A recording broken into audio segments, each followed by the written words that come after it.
tonight we have a graduate of Loyola, Beth Patterson, and she is a musician. Those of you who don't know, Greek is a big name, but she, like so many of you all, is a musician first, but has become a business person and is now doing a delicate balance of music and business. The great thing for me about that is I really, not one of my favorite things to do, but is that we get to listen to her play rather than just listen to her talk or me talk. So she's going to play a couple songs, and then we'll do as brief an interview as absolutely possible. And she'll play a little more, and then we'll have a question and answer. So if you all would welcome Beth Patterson.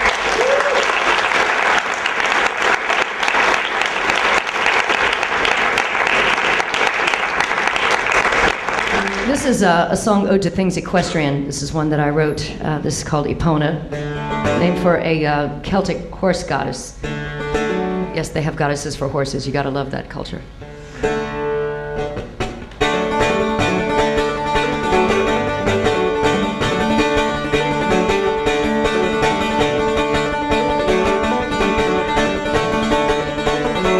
Last night I watched for Hooven couple conquer whip and spur.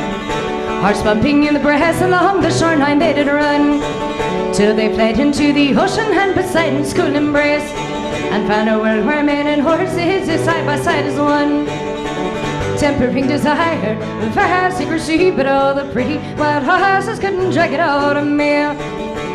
Trying to destroy an inner heart a tree, but all the pretty wild horses couldn't drag it out of me. If the flesh is bond and willing and the spirit lies is weak, then the penalty is grim as all the pretty horses know. You'll be shackled to their tails as they run up in far directions, and the heart is torn asunder but the spirit free to go. Tempering desire, the vast secrecy, but all the pretty wild horses couldn't drag it out of me. Trying to destroy an inner heart a tree, but all the pretty wild horses couldn't drag it out of me.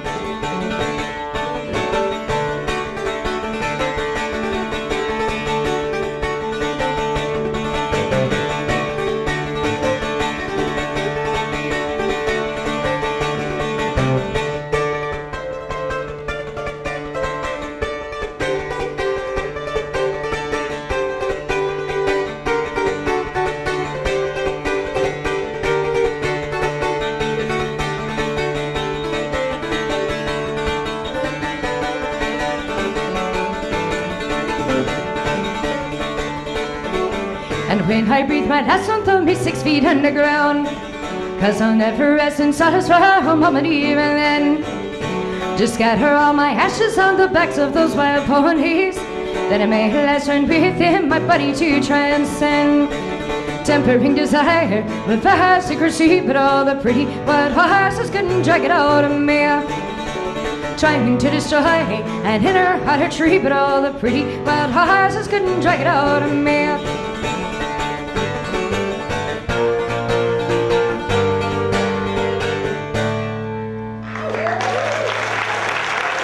Thank you.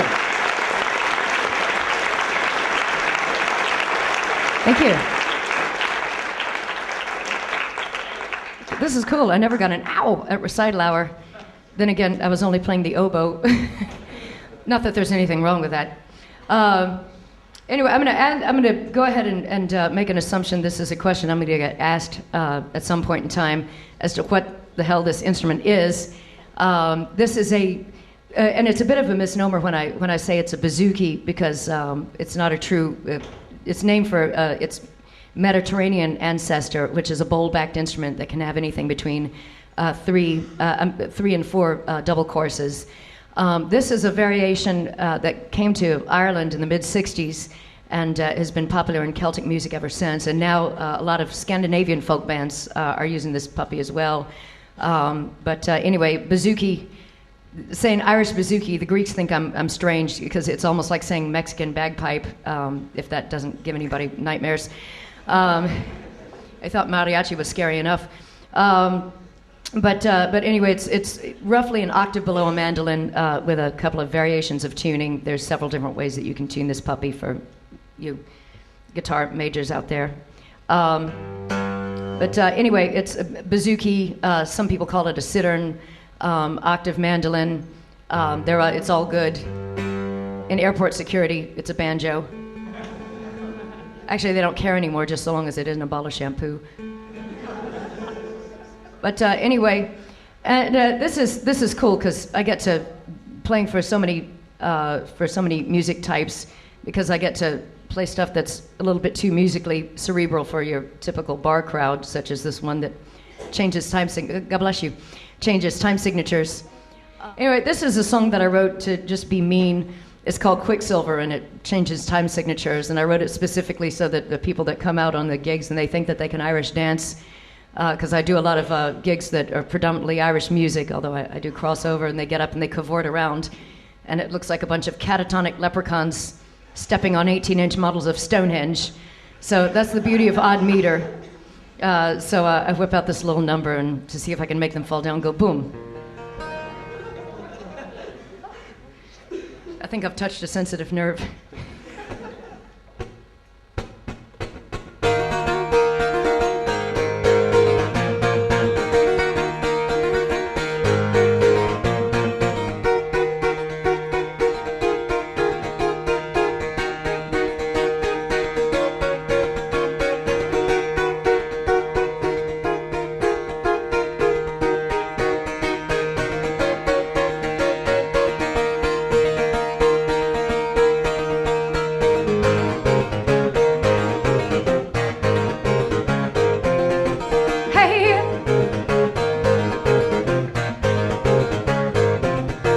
They say it's human nature, but the covet puppet never can attain. The lessons fall upon deaf ears, a pattern that we never can explain. The unteachable science of power, locked away in that ivory tower, it's so lofty up there that my heart beats like a drum. I watch a king perch on his throne, his troops form a barricade against the unknown, and not give anything to understand his rule of law. It's quicksilver water through my fingers, like the wild pony no one can catch. Moonlight on the mirror, rushes on the river, pale cloud of smoke that escapes through the hatch. It's quicksilver, it's quicksilver. Well, I lost the war but won the battle as the full moon shines down on my prize. And not mine for the keeping, but the best things come to she who really tries. That may be all I ever received, but anything more may be hard to believe. No one can presume to set a snare without falling in a trap. If I've done it like an invisible shield, as a scan for breaking the great false field, and not give almost anything for a taste of that. It's quicksilver water through my fingers, like the wild pony no one can catch.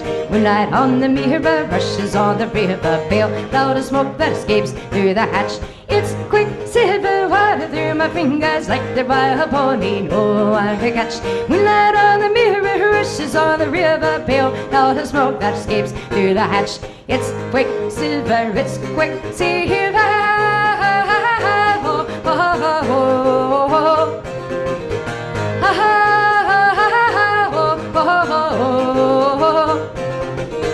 It's quicksilver, it's quicksilver. Thank you.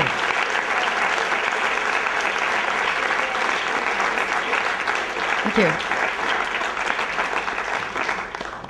Oh, bartender, this man jumped up on stage. Oh. Well, that was unbelievably great. Yay. And how about it, huh?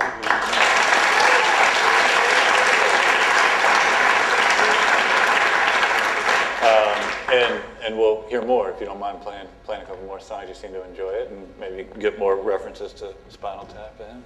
Oh, do we have an 18-inch model of Stonehenge? They're not as confused as you are they? Well, I managed to find my way to the stage. And I didn't introduce you the right way. You did want me to introduce you how? I'm Rick James, bitch. Right. Oh, no.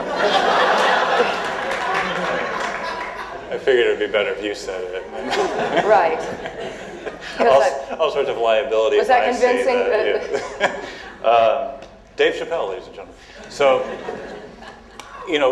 getting to hear you play and reading your bio, I mean, I think it's so. What you've done is fantastic, right? But what you've done is also, I think, what is the path, right? In some ways that musicians today have to take. I mean, you part owner, maybe full owner of a studio, session musician, solo musician, part owner of a label. How did that happen? How did you get? It's funny because I'm part owner of the label and part owner of a studio, and none of it was was completely planned out like I had thought. Because what do you mean? As an oboe major, you didn't. Well, I was going to be an electric oboe player, but no. No, I actually.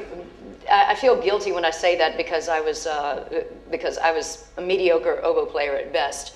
And while I was maintaining my scholarship, barely, but I was maintaining my scholarship here, I was also starting to play at, there was a pub that sadly is no longer in existence thanks to our friend Katrina, the hurricane. No offense to anybody named Katrina sitting here. It's strange because if I'd gone back and planned it, it seems like a really brilliant idea of the path that I took, because now I'm making a living doing a heavy amount of original music. But what I started out doing was something that marketable, because I think the general public is going to be drawn to the familiar. And I'm sure a few avant-garde musicians out there are going to know this, that people are very, very scared of something that is considered weird, or what the hell is this? Yeah, and so I started out, yeah. I don't want to interrupt you, but okay. I mean, I think it's worth noting at this point that John Zorn won a MacArthur Genius Award, right? Does anyone care about that? I do. All right, John Zorn, I mean, I think that's an avant-garde musician who's being recognized this career, and now he's a MacArthur fellow getting $1 million or $500,000 or whatever, and is a genius, and for doing his thing and staying on the path, and that's the path that you take. And well, there's still a MacArthur Genius Grant in your future, I hope. Cool. Yeah. Whatever, but it's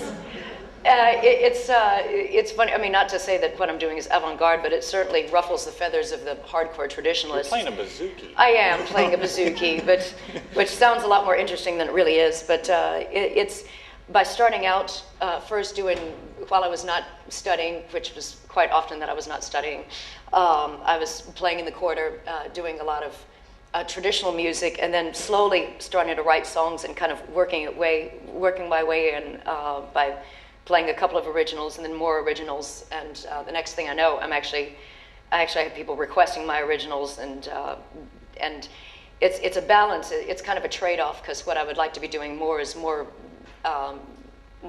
original music, but the gigs that I'm doing in the quarter are more or less my day job. I've never had a real job per se, and hopefully don't have to. Yeah, I mean, you got to qualify that too as a musician, because I mean that is the hook, right? Having a job where you can say, I don't have a real job, I don't wear a tie. Blah, well, blah, it's but you insert work tongue. nonstop. Right? Yeah, it is. I mean, I say that inserting tongue firmly in cheek, but it's because there is. I mean, right now it's what we're doing, myself and my partner Ron Keller. We're doing it all, and this is not something. I would be perfectly happy to change that circumstance, because we get up. He's making the calls. It's good to, after a certain point, to have somebody else represent you if you're trying to get